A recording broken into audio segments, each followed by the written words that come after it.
Waalaikumsalam warahmatullahi wabarakatuh. Selamat pagi. Selamat pagi. Perkenalkan, saya Alia Syakila Azrawisis yang bersekolah di SDPN Sulawesi kelas 4. Hari ini saya akan menceritakan sebuah kisah yang berjudul Putri Tandang. Apakah teman-teman ingin mendengar ceritanya? Ya. Mari kita mulai ceritanya. Jauh di masa lalu, di Sulawesi Selatan, berdirilah Kerajaan Hulu, sebuah kerajaan yang subur dan makmur. Seluruh rakyatnya hidup dalam kecukupan. Hal ini dikarenakan raja mereka dan adalah seorang raja yang arif dan bijaksana. Tak hanya menjadi kerajaan yang makmur, Datuk ini juga dikaruniai seorang putri yang cantik. Ia adalah Putri Tandangpaling. Berita kecantikan Putri Tandangpaling telah tersebar ke seluruh pelosok negeri. Suatu ketika datanglah utusan Raja Bumi. Utusan ini telah berlayar menggunakan kapal yang besar. Berhari-hari berlayar, mereka pun tiba di kerajaan. Salam hormat baginda, hamba adalah utusan Raja Bumi. Maksud kedatangan hamba kemari adalah untuk menyampaikan lamaran dari putra Raja Bumi untuk Putri Tandangpaling. Dan pun berpikir sejenak.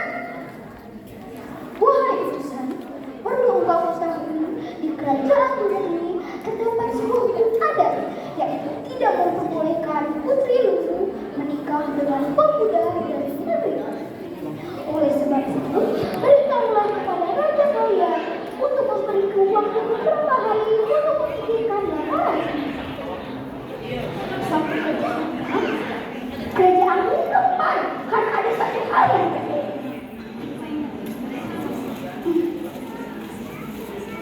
Ada apa dengan kulitku? Kenapa tiba-tiba jadi seperti ini?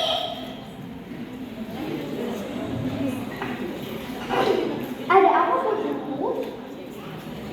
Entahlah ayahanda, kulitku tiba-tiba dipenuhi dengan bintik hitam.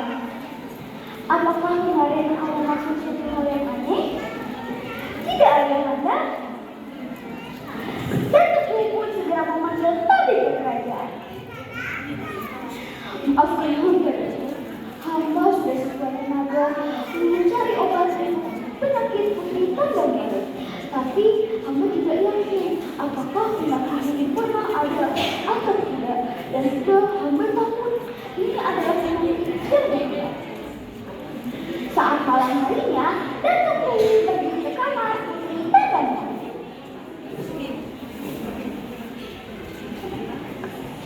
Ayah telah menangisa, relakah engkau ayah kasihkan ke sebuah wilayah ini?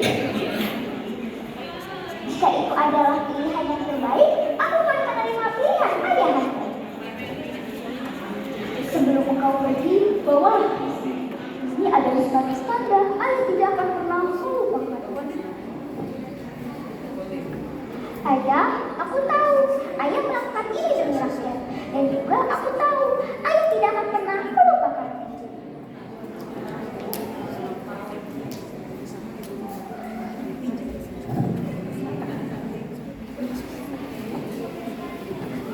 Saat fajar mulai menyisir, persiapan pun telah selesai.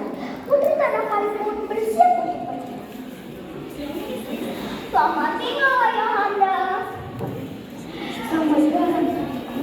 Pengawal, tolong jaga putri dengan baik. Berhari-hari memarahi samudra, terkadang ada badai yang ganas menghadap perjalanan mereka. Sampai akhirnya mereka bertiba di sebuah pulau asing.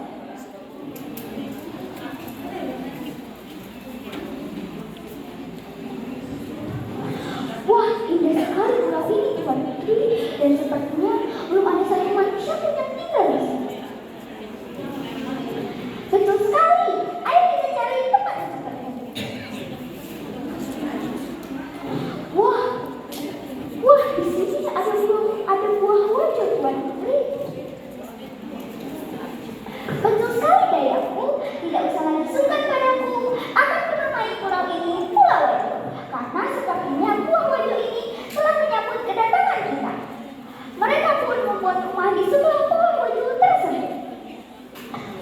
hari kemudian, Pulau Wajah kedatangan sekelompok pembunuh yang dipimpin oleh Pangeran Bone.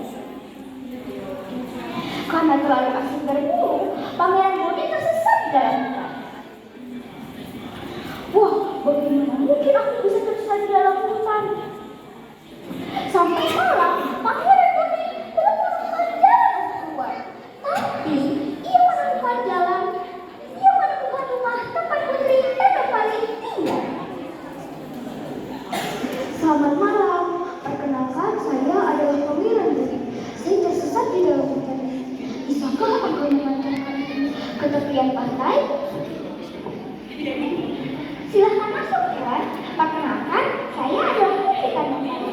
Nanti kami akan mengantar Tuan ke tepian pantai. Pangeran Bone dan Putri Tandapali pun semakin akrab. Putri, saya sungguh tertarik di sini. Maukah engkau ikut denganku dan menjadi istriku?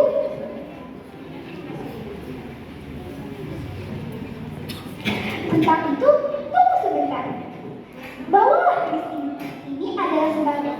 Jika ayahmu menerimanya di sini, akan kuterima lamaran pangeran. Pangeran pun pergi ke kerajaan. Sesampainya di sana, pangeran memberikan keris itu kepada Datuk. Baginda, maafkan jika mengancam. Beberapa hari ini, aku sudah bertemu dengan Putri Tandapali dan memintanya ikut denganku dan menjadi istriku. Tapi ia menitipkan ini padaku. Jika Baginda Raja datang ke sini, dia akan menerima lamaran. Karena melihat tutur dan cara menghina putrinya sangat kuat dan terbuka kepada pangeran. Baiklah, kuterima keris ini dan juga kuterima lamaranmu, pangeran. Terima kasih, Datuk. Datuk dan pangeran pun jemput Tuan Putri di pulau. Nak, maafkan ayah. Ayah telah memasukkanmu ke sebuah pulau. Tidak apa-apa, ayah. Aku cukup berterima kasih.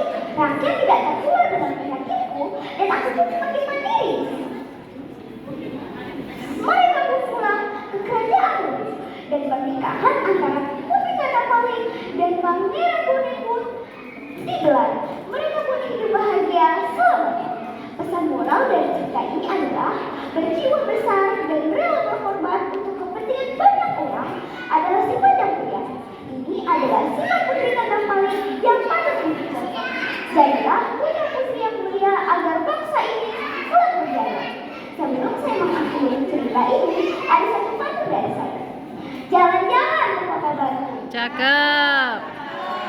Jangan lupa sisambung. Cakep. Jika kamu sedang bengong,